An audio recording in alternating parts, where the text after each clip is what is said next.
the tents on Front Street, well, in the city of Hamilton, within the municipality, where the parade meandered through the streets of Hamilton, as well as the marathon runners, the half marathon runners. Cedar Avenue, of course, Front Street, and a few other streets. But those streets in particular, where there is the densely populated amount of spectators. And I think this might be the only place in the world where we enjoy a half marathon, or road race for that matter, on Bermuda Day as we do. I don't think anywhere else. You will see the Boston Marathon, you'll see the New York Marathon, and, people line different popular areas of the route, encouraging and motivating the runners as spectators. But in Bermuda, you're kind of like at a street party, a street picnic. It is incredible. And I think the BTA, the Ministry of Tourism, would do well post the event highlighting a lot of the activities, and particularly the incredible scenery of Bermuda that's captured by the various providers of the television coverage. And they could just take, 1 or 2 minutes of here and there and everywhere of people enjoying the various activities, predominantly of the activities surrounding the official holiday activities, but then the other activities that can get some, B-roll or cutaway shots of golf courses with people playing golf, the beaches, people boating, that kind of thing, the overhead views, the drone views from overhead, as well as much of the official celebration, the road races, the parade.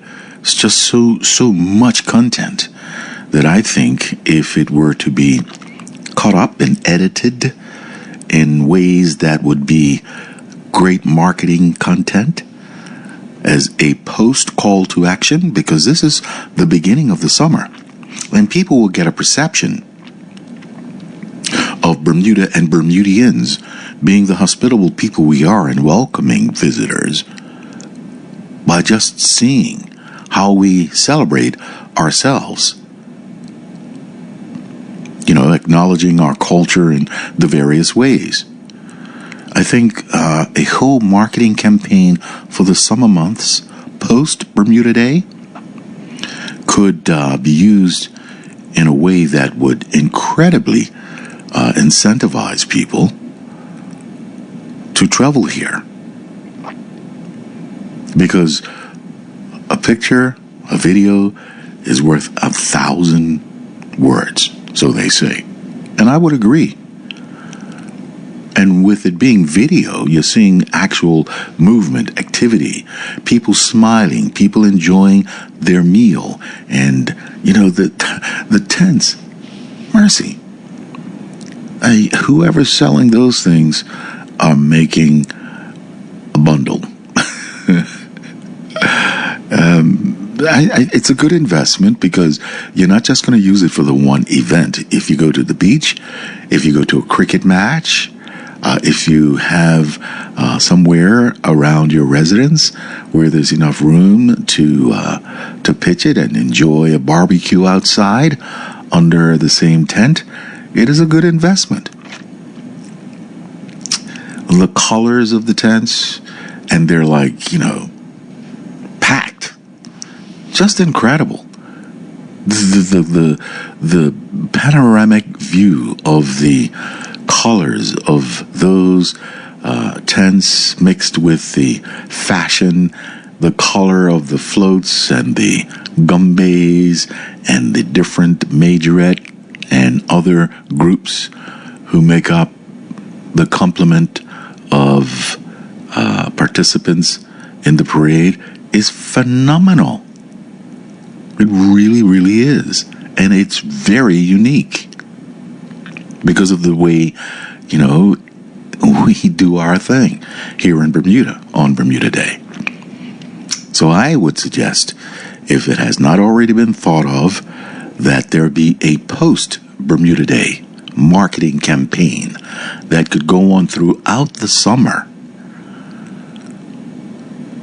It'll serve to encourage people that have not already made plans to take a vacation to consider Bermuda,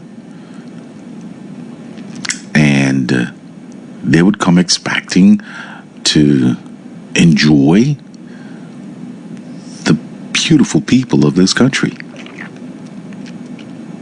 the really, really welcoming people of this country. We have not lost that, which is personified, I think, on these kind of holidays.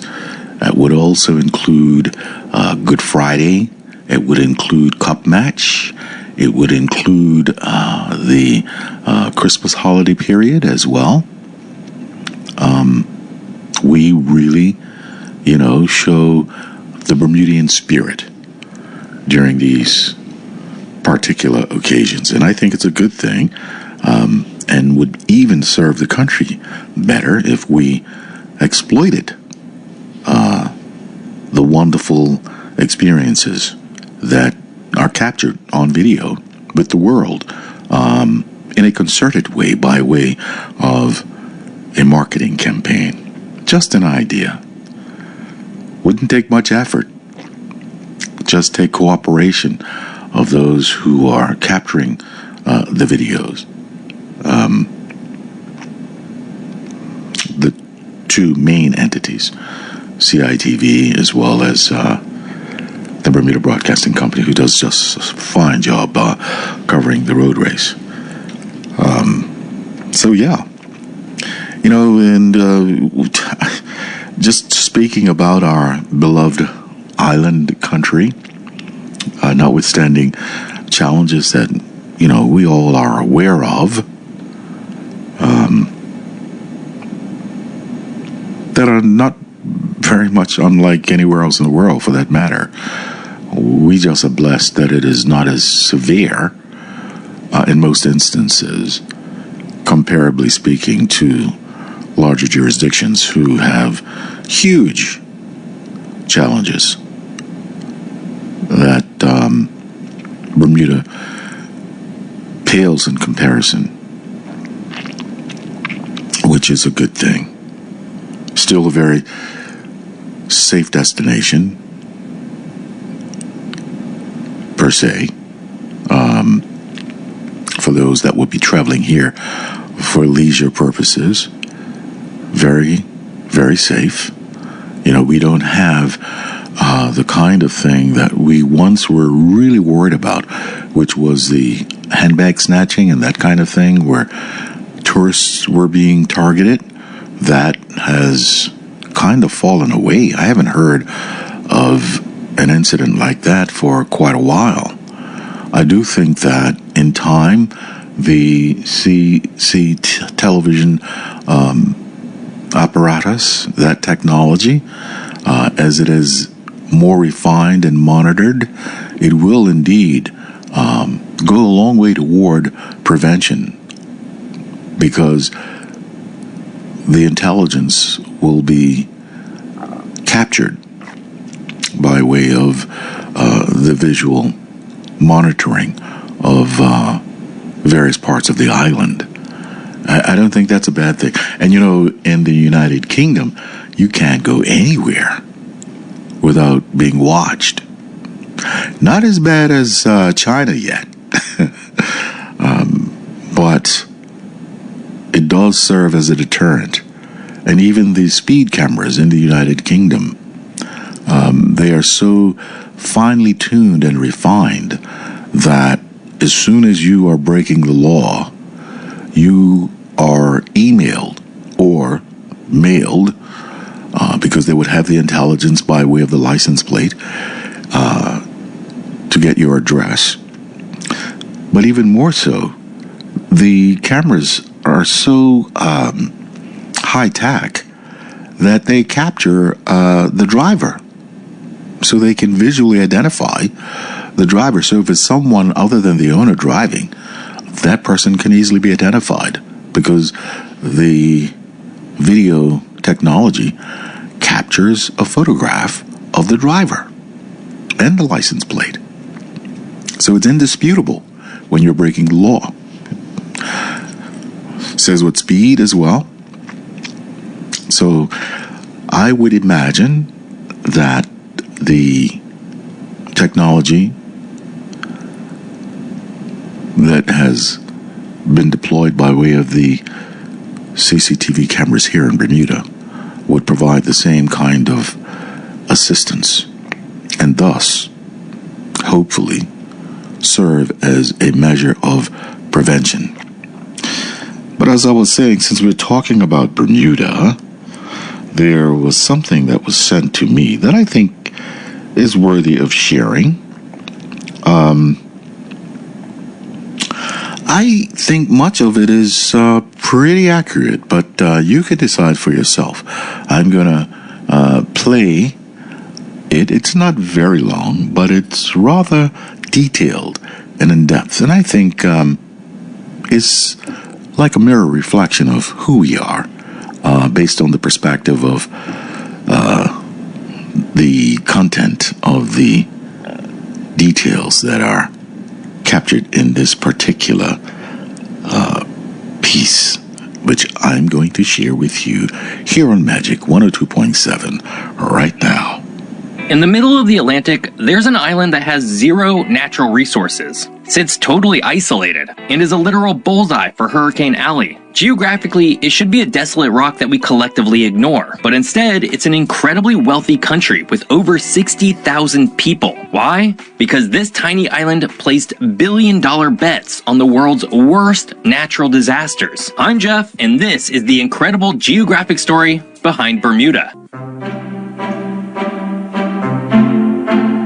When most people think of Bermuda, they immediately picture the Caribbean. They imagine it sitting down near Jamaica, Puerto Rico, or the Bahamas, likely because they share a similar name, surrounded by tropical neighbors and calm, shallow seas. But this is a massive geographic misconception. In fact, Bermuda isn't in the Caribbean Sea at all. It's located entirely alone in the vast, seemingly endless expanse of the North Atlantic Ocean. To put its location in perspective, the closest landmass isn't another island. It's the coast of North Carolina, specifically Cape Hatteras, which sits about 650 miles or 1,050 kilometers to the west. To drive this point even further, if you were to hop in a boat and sail straight east from Bermuda, you wouldn't hit land again until you crashed into the coast of Morocco in North Africa, over 3,000 miles away. There are no neighboring islands to trade with. There's no protective archipelago to break the ocean's fury. Bermuda is a lone speck in the deep blue, which begs the question, why is it there at all? And more to that point, how does a solitary landmass just pop up in the middle of nowhere?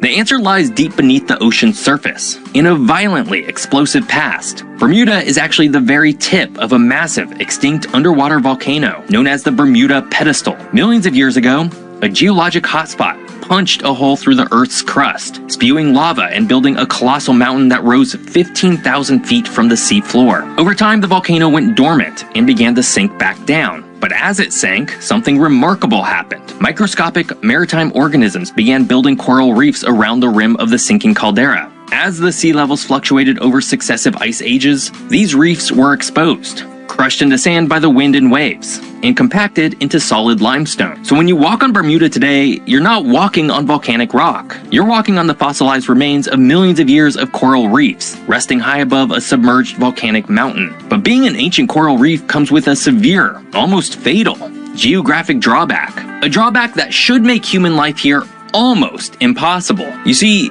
because Bermuda is entirely made of highly porous limestone, it has absolutely zero natural freshwater resources. Think about what that means for a developing civilization. There are no rivers to draw from, There are no freshwater lakes. There are no deep aquifers to pump drinking water from. When it rains, the water simply filters straight through the porous rock and mixes with the salty ocean water below. For a landmass located hundreds of miles from the nearest drop of fresh water, this is a geographic nightmare. You can't grow vast fields of crops without water. You can't support a massive population without water. You'd think that this sheer lack of basic survival resources would make it completely uninhabitable. Yet, somehow, the people of Bermuda didn't just survive this. They engineered their way around it using a brilliantly simple architectural trick involving their white, stepped roofs. Something we'll talk about in a bit. But before we get to human ingenuity, we need to talk about the water surrounding the island. Bermuda sits entirely within the Sargasso Sea, a fascinating region of the Atlantic and the only sea on Earth that has no land boundaries. It's defined entirely by ocean currents,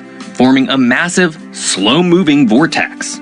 More importantly, Bermuda owes its entire climate to one specific, powerful current, the Gulf Stream. Even though Bermuda sits well above the Tropic of Cancer, and therefore is well outside of the tropics zone, the warm waters of the Gulf Stream flow directly past the island and give it a similar tropics-like climate as the islands have in the Caribbean. This oceanic conveyor belt acts as a massive geographic space heater, keeping Bermuda pleasant year-round, and allowing those coral reefs to thrive much further north than they normally would anywhere else on the planet. But this ocean warmth is also a severe double-edged sword. Warm water is the exact fuel needed to power the planet's most destructive storms, and Bermuda's location places it directly in the firing line for North Atlantic hurricanes moving up the eastern seaboard of North America. It's a literal bullseye in the ocean. The island is routinely battered by Category 3, 4, and even 5 hurricanes. With no mountains to break the wind and no larger landmasses to absorb the storm surge, Bermuda takes the full, unfiltered brunt of the Atlantic's fury. By all logic, a flat, isolated island with no rivers, no natural resources, and a guarantee of catastrophic storms should be a desolate rock. And for a very long time, it was exactly that, a place completely avoided by humanity, a cursed island. Unlike almost every other part of the planet, for millions of years, Bermuda sat completely alone. And when human beings finally started crossing the oceans, it stayed that way. In fact, when the Spanish sea captain Juan de Bermudez first spotted the island in 1505, he made a crucial discovery. There was absolutely no one there, zero native population. Unlike the islands of the Caribbean, which were home to thriving indigenous civilizations, Bermuda's extreme isolation meant no humans had ever found it. It was a complete blank slate. But surprisingly, the Spanish didn't want it. As sailors approached the island, their wooden ships were regularly ripped to shreds by the treacherous, hidden coral reefs surrounding it. Those who survived the wrecks and made it near the shore reported hearing terrifying, demonic shrieking echoing from the forests at night. The Spanish quickly named it the Isle of Devils and avoided it like the plague. Now, it turns out the demons were actually just the loud, eerie mating calls of the native cahao bird, mixed with the grunts of wild pigs left behind by earlier shipwrecks. But at the time, the island was deemed cursed.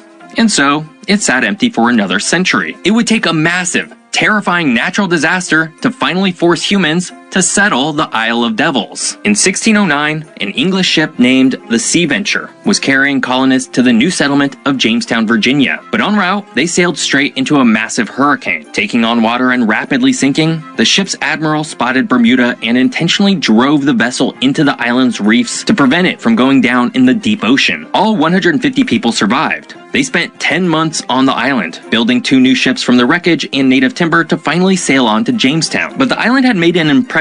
It wasn't a cursed wasteland. It was actually quite beautiful, and so a few men volunteered to stay behind to hold the claim. And by 1612, the English officially colonized Bermuda. But settling the island was one thing. Surviving it was another. Remember that total lack of fresh water we talked about? The early English colonists had to solve this geographic nightmare immediately. Their solution was brilliantly simple, and it completely defined Bermuda's architecture. They began carving their roofs out of local limestone, arranging them in a distinct stepped terrace pattern, and painting them white to reflect the sun and purify the water. When it rained, the steps slowed the water down, catching every single drop and funneling it into large underground cisterns. Even today, it's written into Bermuda's building codes that every single house must catch its own rainwater this way. But while they had solved the water problem, they still had an economy problem. The colonists quickly realized that growing cash crops like tobacco was a dead end. The island was simply too small, and the limestone soil was too shallow to compete with the massive agricultural plantations in Virginia or the Caribbean. If you can't grow things, and you have no minerals to mine, how on earth do you build an economy on a tiny rock in the middle of the ocean? You turn to the ocean itself. Bermuda pivoted hard. They used the incredibly strong native Bermuda cedar to build famously fast and agile ships. They abandoned agriculture and became a maritime powerhouse. Bermudians dominated the regional salt trade, and perhaps most intriguingly, they turned to privateering, essentially highly organized, state-sponsored piracy. For a long time, Bermuda's economy thrived on legally intercepting enemy ships and taking their cargo. But the golden age of sail eventually ended, and privateering was outlawed. Once again, Bermuda was staring down economic ruin. They needed a new identity. And to understand how they forged their modern empire, you have to look at exactly who owns Bermuda today. You might assume Bermuda is an independent country. It has its own flag, its own Olympic team, and its own currency perfectly pegged to the US dollar. But it's not independent. Bermuda is still a British overseas territory, the oldest one in fact. But their relationship with the United Kingdom is highly unusual and totally critical to their wealth. Bermuda is almost entirely self-governing. They have their own parliament, which is actually one of the oldest continuous legislatures in the world, dating back to 1620. They elect their own premier, and they write their own internal laws. The United Kingdom essentially only steps in for military defense and foreign diplomatic affairs. This extreme autonomy gave Bermuda a massive geopolitical superpower. Because they could write their own local laws, they could design their own tax code, and they decided they weren't going to charge any corporate income tax. This unique hybrid status, protected by the military might and stability of the British Empire, yet possessing total freedom to set their own financial rules, created the ultimate loophole in the global economy. Bermuda realized they didn't need to build ships or raid cargo anymore. They just needed to provide a safe, highly regulated, untaxed harbor for the world's money. But they didn't just become a generic, run-of-the-mill tax haven. They decided to specialize. They looked at their own history, at the hurricane that literally shipwrecked their founding fathers, and decided to monetize the one thing they knew better than anyone else on Earth: absolute catastrophic disaster. To understand how Bermuda makes its money and finances basically its entire existence, you have to understand a concept called reinsurance. It sounds incredibly dry, but it's actually the high-stakes, multi-billion-dollar safety net that keeps the global economy from collapsing every time the wind blows too hard. Reinsurance is, very simply, insurance for insurance companies. Imagine a massive Category 5 hurricane slams into the coast of Florida. A regular insurance company, let's call them Windy Insurance, might suddenly have to pay out 100,000 claims, all at exactly the same time, to rebuild destroyed homes. But if Windy Insurance had to pay out all of those billions of dollars at once, they would go completely bankrupt. The homeowners would get nothing, and the regional economy would be ruined. So, to prevent this, Windy Insurance buys their own insurance policy. They transfer a massive chunk of their catastrophic risk to a reinsurance company. And where do the vast majority of the world's biggest property catastrophe reinsurance companies live? Right in the capital city of Hamilton, Bermuda. Because of their unique British overseas territory status, their lack of corporate income tax, and their proximity to the United States, which has the highest concentration of expensive coastal real estate in the world, Bermuda became the absolute epicenter of the global catastrophe market. When a major hurricane hits the US mainland, a devastating earthquake strikes Japan, or wildfires ravage California, it's very often Bermudian companies that are writing the checks to fund the recovery. In fact, following major recent US hurricanes, Bermudian reinsurers have paid out roughly 30% of all reconstruction claims. They're essentially acting as a giant financial shock absorber for the world's worst days. But recently, a massive global variable has entered the equation, throwing this entire business model into uncharted territory. As global warming accelerates,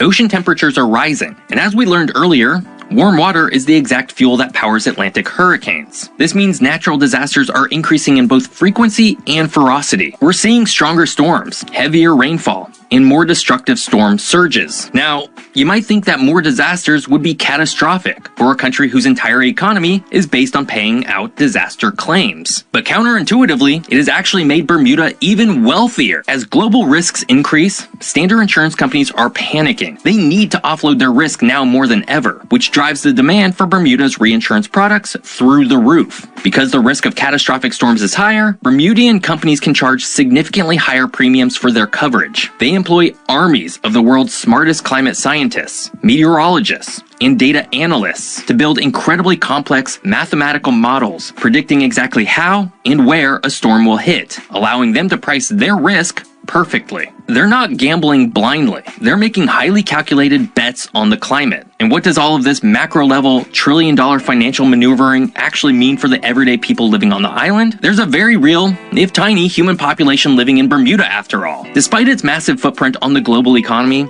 Bermuda is astonishingly small. The entire island is only about 21 square miles. To put that in perspective, the entire island of Manhattan is larger than the entire country of Bermuda, and living on this tiny strip of limestone is a population of roughly 64,000 people. That's the population of a minor suburb in the United States. Yet, because of this massive influx of reinsurance capital, Bermuda boasts one of the highest gross domestic products per capita on the entire planet, routinely hovering well over $100,000 per person. The wealth here is staggering. The roads are well maintained, the infrastructure is incredibly resilient, and the standard of living is exceptionally high. When a hurricane hits Bermuda itself, the island barely blinks. Their white-stepped limestone houses and underground water cisterns are built like fortresses, and their power grids are designed to snap back into action almost immediately. But there is a catch, and it's a painful one for the locals. Because Bermuda is an isolated 21 square mile rock with zero natural resources and no major agriculture, absolutely everything has to be imported by ship or plane. Every drop of fuel, every piece of lumber,